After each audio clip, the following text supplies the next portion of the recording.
One thing I note from my own experience is the fear that I would ruin my reputation in saying something I ought not to say. Yeah. Now, I didn't just want to not ruin my reputation. I'm lucky now because I work for myself, so I can choose my reputation and my business's reputation.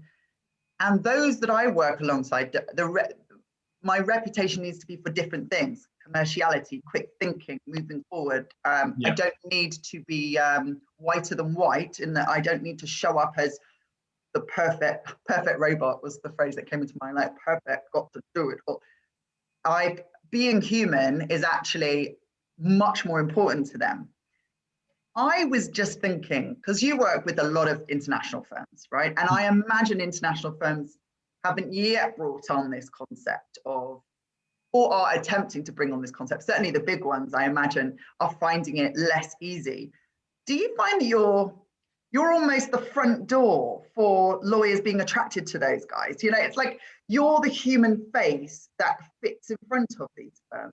Does that? Yeah, it's absolutely right.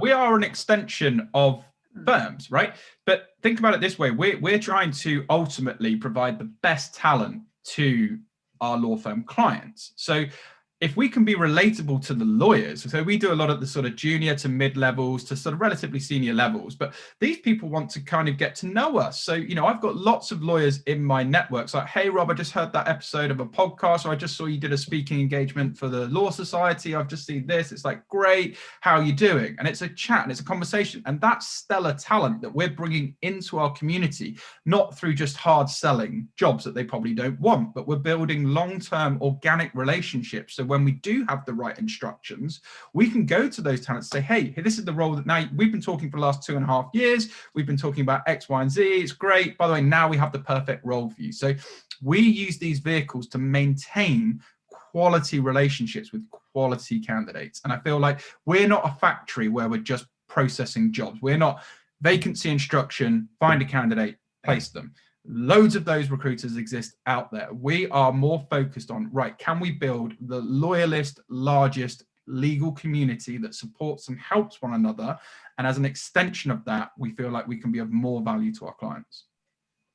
I've heard you use value a couple of times. In fact, every single time I interview people use the word value. Maybe I just pick up on it. They use that word value often. And I don't know whether that's because the lawyers that I like, or that I say the lawyers, those that I like to interview have a certain philosophy and value being at the core of it. What do you mean by value? How do you offer value? Great question. So let's use an example to say we're working with a smaller law firm. So we work with international law firms. We also work with some of the smaller boutique firms that are doing great jobs. Let's say we could go to them and say, hey, by the way, you want to be visible. You want to get your brand out there. You don't have a fantastic marketing budget, so you're probably less known to the types of talent you're trying to attract. So why don't you come on to our Legally Speaking podcast, which is in the top 2.5% of podcasts in the world, which airs in over 1,500 cities, that has tens of thousands of downloads. And we have a wide team of ambassadors. So then you can be connected to one of the most high profile legal podcasts. We can put that across all the social media channels and paint you in a positive light and promote you. So then people are going to see that and know, like, and trust you. And then we're also going to embed that into your company website. So you've got evergreen marketing content. We'll also produce a transcript of that. We'll produce some infographic content. So we do so much more in terms of content and actually helping lawyers and law firms bring out their personal brands. So we do careers, recruiting, and all of the content as well to help people, because we're in a digital world.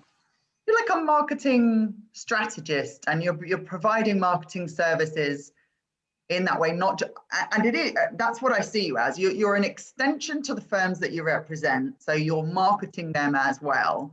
Yeah. But they get the benefit of this. I'm going to use the word modern because you were talking about like paper clips and stapling, and that's a very much old school smoking in the office, old school legal office environment. Yeah. And even though we've clearly transitioned over the last 20 years out of that, there's certain mindsets of everything's got to be done on paper. Yeah. E-signing, not appropriate. Yeah. That has stuck. If you could make one change to the legal profession, what do you think it would be? Just to be human. I think we've got a mental health crisis in the law. Right. That's the reality. You know, people are pressured, you know, they've got big commitments, you know, and then they're not being able to be themselves. They're not being able to be themselves. They're having to be seen as this fierce warrior that's, you know, really this iconic lawyer. Do you know what? If you show a little bit of vulnerability, you will build a community. Because we're moving to a creator economy, and people need to wake up to this fact that, you know, I can bore you to tears about cryptocurrency and how I think the actual pound is going to diminish completely, and we're going to move into coins and creator coins, and people invest in people's communities, and a whole digital transformation, I believe, is happening. And yes, everyone knows you're great at the law, but allow yourself to be a human, because you're not going to put that mental health pressure on yourself.